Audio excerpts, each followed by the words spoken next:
Hey guys, it's me, your boy Lemon Desmond, and today I'm going to be showing you guys my top 5 tips for anyone who's into command blocks from anywhere from beginner to intermediate level.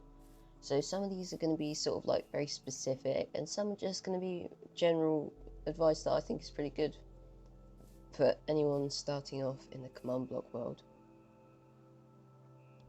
So let's just get started into it. So the first one I'm going to be telling you guys, so I don't think too many people know this, but you can view the syntax of a command from the chat window. If you don't know, the syntax of a command is the order that you put the different elements of it in and what elements that you need to put into the command. Like, I don't know, if I type in /kill here, that's a pretty simple command, so I think it only has like a 2-part syntax. So yeah, you can see just in the chat window, just above like the settings / and downwards arrow icons, you can see the syntax for it. So it's /kill and then the target you want to kill. So that could be @p, @e, and then you can use some like type selectors and whatever. Then TP is a bit more complicated. There's quite a lot of different syntaxes. I think there's 9 syntaxes there, possibly more, and they can be quite complex. And yeah, it just basically shows you the different parts that you need to put in the command. You just need to type out the first part of the command. I find this particularly useful with scoreboard, as I've shown on screen, because I often find it hard to memorize the different elements of scoreboard commands and what order they go in personally. So yeah, this trick just makes syntaxes really easy. You don't need to remember anything. You can just look anything up in chat when you need to.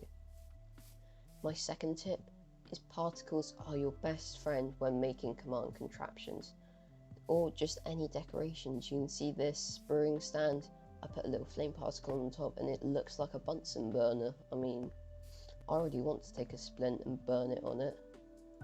So yeah, it's really simple. You can use particles for so many things. I use them in all my videos. It's brilliant for contraptions, adding so much depth to them, showing the player what that command contraption is all about. I use this in lots of my bending videos. I've got a tutorial on how to use /particle, so I'll put a card for that top right. But yeah, it's absolutely brilliant for any command contraption. I think it's important to have a good range of particles at your disposal, so I'll be putting a link to a website with a nice list of all the different particle names so that you can use that in the description. I think it's just a really nice big Minecraft site, super easy to use, just a list of all the different types of particles. Particles are your best friend when making contraptions. Number 3 is to know your triggers. So triggers is just a word for just a word that I made up for sort of what you use to activate a command contraption. This could be an ability or to do with passive abilities or stuff like that. You could use a snowball or an egg for right click detection. You could use dropping an item. It could be as simple as the player walking over a pressure plate, but it's important to know your triggers, know how to use those triggers, know how to use them well to create the best abilities, and sort of just what trigger best fits the ability you have in mind.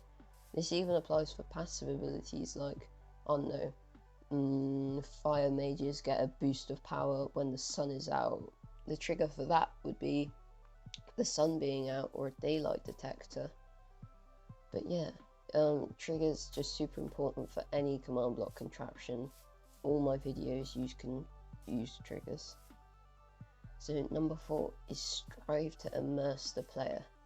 Immerse the player with your contraptions in your map. Try and make them look as good as possible. I don't know, don't go overboard, but sometimes adding, I don't know, a couple more elements to help balance it out. I think a really good way to do this is with sort of charging or like mana bars. I've got a tutorial for charged abilities. I'll add that. I'll put a card for that in the top right of the screen about now. But yeah, it's really good to just try and make it look as good as possible. sound as good as possible. You could use some sound effects with the /play sound command. I've got a tutorial for that. I'll put that as a card at top right and a link to it in the description. But yeah, just try and make the ability as realistic as possible. So yeah, that's it. But for my 5th and final tip, there's not going to be a tutorial for everything that comes to mind.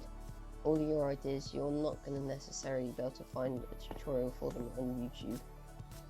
Some of you may have already realised this. I don't know, I started off doing command blocks in the Java edition of Minecraft, which is a little bit more complex, but it has a much greater command community. And yeah, I just couldn't find a tutorial for the different ideas I had, and in the end I sort of just learnt the commands, and now I'm able to sort of make it myself without a tutorial, and it's really cool. There's not going to be a tutorial for everything, every idea that you have, but you can make every idea you have as long as you know how to do it. And yeah, it's just important to learn things. There's a good chance that while you might not be able to find a tutorial for, I don't know, how to make custom fireballs or something like that, I don't know, or laser guns, there might not necessarily be a tutorial for laser guns out there. There's a good chance that there will be tutorials for the commands that you need to make that laser gun. I think it's better to sort of find out how to use different specific commands than to just generally find out the commands for a specific contraption, in my opinion. That's about it for this video. I hope you enjoyed. If you did, consider subscribing and hopefully leave a like.